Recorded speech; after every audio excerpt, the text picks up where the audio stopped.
Thank you, everybody, for coming to the Aaron Torres Podcast YouTube page. I do have one quick favor before we get to the video that you came here for, and that is very simply this. You see that little red subscribe button below this video? Go ahead, smash that subscribe button. It really does help me. It really does help this channel grow and my audience grow. So go ahead and hit that red subscribe button. And now, here is the video that you came here for. But now I think it's time to get to the more interesting element of this, the more interesting part of this conversation, which is this. Now that we know that college football playoff expansion is not coming for another 4 years, what does it mean for college football? And what are the either positives, or I think most people would say certainly the negatives of having no college football playoff expansion? And Torres, what does it mean to you? And what I would say that it means is this. I am not nearly as upset about no college football playoff expansion because I don't believe that college football playoff expansion is this be-all, end-all, solve-all of college football's problems that everybody makes it out to be. Go back to Friday. You can find all the articles from all the same typical media members. Oh my God, college football. They had a chance to save everything, and instead they didn't. Instead, they ruined everything. They had a chance. They keep getting in their own way. College football, it could have solved world hunger, and it could have done that. Stop, okay? College football, expanding the college football playoff is not, just let me backtrack. Like I said, I don't believe that expanding the college football playoff is going to be this thing that fixes college football in the way that people think. So let me explain why. And there's three reasons that I believe that when most people talk about college football playoff expansion, okay? When most people talk about college football playoff expansion, they say that it solves three big problems in college football right now. One, it's the player opt-outs. All the good players, if they're not in the playoff, they don't play. Two, it also will allow more teams to make the postseason, which gives us one more meaningful postseason games. But then two, it changes an entire program, right? A program that instead of going to the Sugar Bowl, they're now going to the college. They could call themselves a college football playoff team, and that is huge for the development and growth of a program. That's number two. And then three, it's going to help recruiting so that in theory you can go from being the 10 seed 1 year to the 7 seed the next year to maybe 3 years down the road. You can actually be a team that's good enough to win the college football playoff. And what I would say is that while all three of those things sound great, that while if we expand the playoff, that's what in theory could happen, I don't believe that the college football playoff expansion really does much to help any of those things. And I think in some ways it's going to hurt things more than people realize. So first of all, the opt-out stuff, I'll try to be quick because I've done this rant a million times before. I think player opt-outs are the most overrated, over-talked about conversation in college sports. Now look, do I wish that all of these guys played in all of these bowl games? I do. I would have loved to see Kenny Pickett and Kenneth Walker, quarterback for Pitt, running back for Michigan State in the Peach Bowl.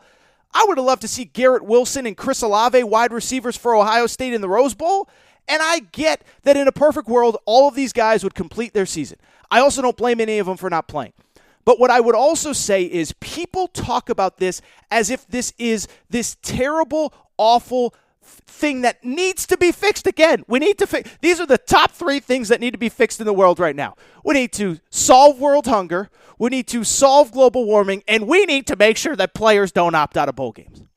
And what I can tell you is, while some people on social media certainly act like that, what I would also say is that the numbers reflect that you guys and girls do not care about opt-outs nearly as much as people on social media or people in general claim they do.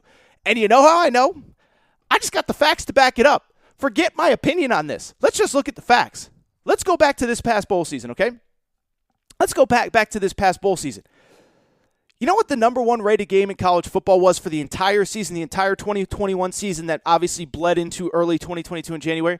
Probably not surprising. It was the Alabama-Georgia national championship game. 22+ million people watched that game. You know what was the number two highest rated game in college football in the 2021 season?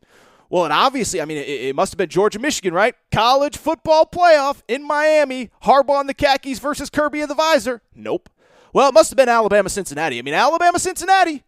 David versus Goliath. Fickle versus Saban. Could David beat Goliath. No, it wasn't that. The number 2 highest rated game in college football this season was the Rose Bowl featuring Ohio State and Utah, what you guys and girls, or what at least people in the media call a meaningless bowl game. Well, it wasn't meaningless to the 14+ million people that watched the game. I'll tell you this right now. We're going to have NBA Finals here in a couple months. Adam Silver would cry tears of joy if the same number of people watched his NBA Finals that watched the quote-unquote meaningless Rose Bowl. But it's the Rose Bowl. It was New Year's Day. Everybody watches the Rose Bowl. Well, how about the Peach Bowl? Peach Bowl is maybe the best example yet of, nobody's watching these games without all these great players. Really? Because the Peach Bowl included arguably the best quarterback in college football, Kenny Pickett, might be the first quarterback off the board in the NFL draft. He opts out. The Doak Walker winner is the best running back, Kenneth Walker. He opts out. Well, nobody watched that game. And while I will readily admit, I wish those two guys played. It would have been awesome. 7.6 million people watched the Peach Bowl. 7.6 million people watched the Peach Bowl, a number that was up 20+% from last year during COVID in 2020.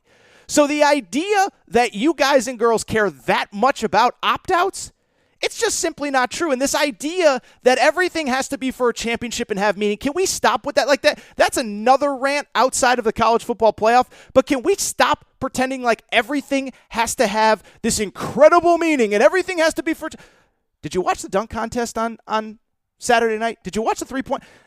That's a meaningless exhibition. There is no championships, awarded. At the end of the day, you get an ugly, goofy trophy that nobody cares about. Nobody's going to remember in 5 years that Obi Toppin won the slam dunk competition. But the bottom line is, everybody tells me that you can't have these meaningless bowl games. Why not?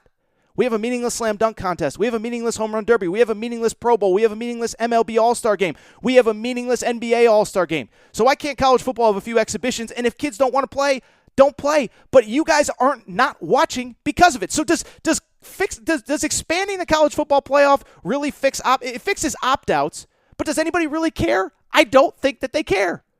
Oh, by the way, people say, it doesn't matter. It's meaningless.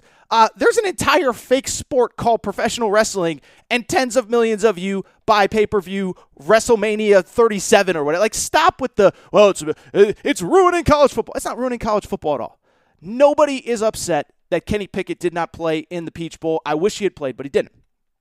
The second thing, and I think this is really genuinely important, I think there's this idea that if we have an expanded playoff, it means that many more meaningful postseason games, that much more meaning to, one, the end of the regular season, but then the postseason as well. All of a sudden, we go from 4 teams that, quote-unquote, have really something to play for, as opposed to 12 that have something to play for. And what I would say is, I don't buy that either. Let's just take an example. And as a matter of fact, not only do I not buy that, we have to have more teams that play more meaningful postseason games, I actually think in some ways it can have the reverse effect that a lot of people think, okay? So let's take an example from this year. Let's take Ole Miss, who by any tangible measurement, I think we can all agree, had one of the most successful seasons in school history. If people don't remember, Ole Miss, they took care of pretty much everybody. They lost to Alabama, they lost to Auburn, they beat Texas A&M. They were awesome under Lane Kiffin. They win the Egg Bowl. First regular season in school history where they have 10 wins, and they go to the Sugar Bowl. And to a segment of it's disappointing, and imagine if they had gotten in the playoff.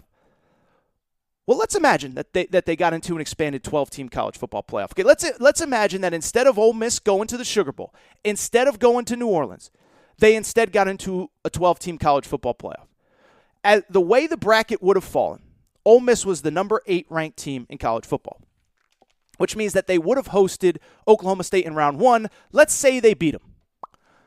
Then let's say round 2, the bracket plays out, and they have to play Alabama. And let's say they get absolutely destroyed by Alabama because they got absolutely destroyed by Alabama in the regular season. And so I sit here and say everybody thinks, everyone will just be happy that they made the playoff. And that's the argument to expand the playoff. Well, it's going to fix everything because there's more meaningful postseason games, and all these teams can say, we were a playoff team even if we didn't win it.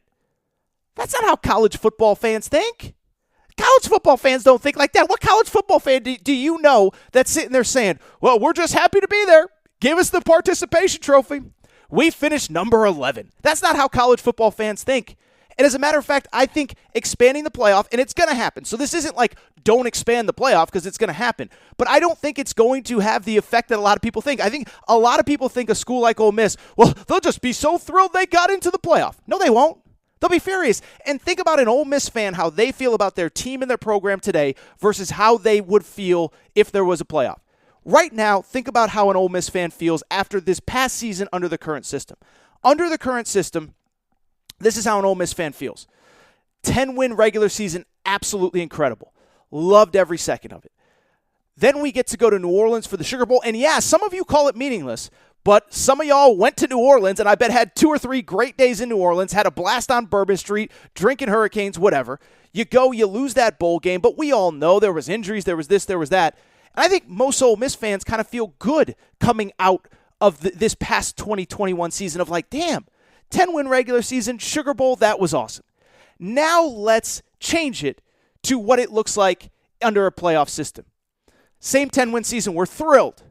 Then you get to host a playoff game. You're thrilled. You beat Oklahoma State, great. Then you get destroyed by Alabama in the second round. And all of a sudden you're like, holy crap, we just lost by 30 in the playoff. And we are like miles from where we need to be to actually beat Alabama. I'll shout out, I don't want to give the guy's name out because I don't know if he wants me to share it, but I actually made this argument on Fox Sports Radio on Saturday night. I had a Kentucky fan reach out to me. He said, dude, I'll be honest. I heard your segment, and as a Kentucky fan, I'll tell you, I would much rather have the trajectory that we had the last 4, 5, 6 years, finished with 9 or 10 regular season wins, or I forget if they've, whatever, 8, 9 regular season wins, go to Florida for 4 or 5 days, beat an ACC, Big 10, Big 12 school, whatever. That's going to help us with recruiting more than going to the playoff and getting destroyed as the 11 seed by Georgia or whoever in that specific year. And I don't think it's just that one fan. I think it's exactly what I said. I think Ole Miss fans feel better about where their program is today than if they made the college football playoff as the 9 seed or the 8 seed and got destroyed. I think it's the same for Michigan State. Incredible, unforgettable regular season. You go to the Peach Bowl, now you have a Peach Bowl win on your resume. That feels a lot better than winning a college football playoff game against a team from the AAC or whatever, and then getting destroyed by Georgia. It's the same with Baylor. They're the so like this idea that, well, everyone's just going to be happy to make the – no, they're not. That's not how college football fans think, and I'll take it a step further. You know who else doesn't think like that? Recruits don't think like that. So I think there's this notion that, oh my goodness, well, I mean, if a school like Ole Miss, well, if they can sell that they're a playoff team, all of a sudden recruiting changes for them forever. No, it doesn't. First of all, let's take out the NIL component of this, and that's another conversation for another day, and all the allegations of what happened and what recruiting could look like over the last 4 or 5 years. At the end of the day, recruits want to go to places for 2 reasons. They want to go to a place that is going to get them ready for the NFL and where they can win at the highest level in college. And yes, there's always going to be players that want to do something different, that want to be unique, that want to be Travis Hunter, the kid that decided to go to Jackson State over Florida State. Credit to him. By the way, he committed to Florida State over Alabama and Clemson and all those schools because he wanted to do something different in the first place. But for the most part, people want to go to places where they're going to be developed, where they're going to be ready for the NFL, and where they're going to win at the highest level. And so I don't believe that Ole Miss being the 8th seed and getting – I don't think there's going to be kids sitting at home saying, well, Ole Miss lost by 40, but that's where I want to go to school. Like that's not going to happen.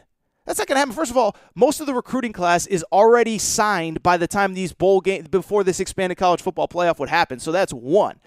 And then 2, I don't think there's going to be all these 5-stars sitting at home saying, well, I could go to Alabama and play for the greatest coach of all time, but let me go play for the school that lost by 40 to Bama.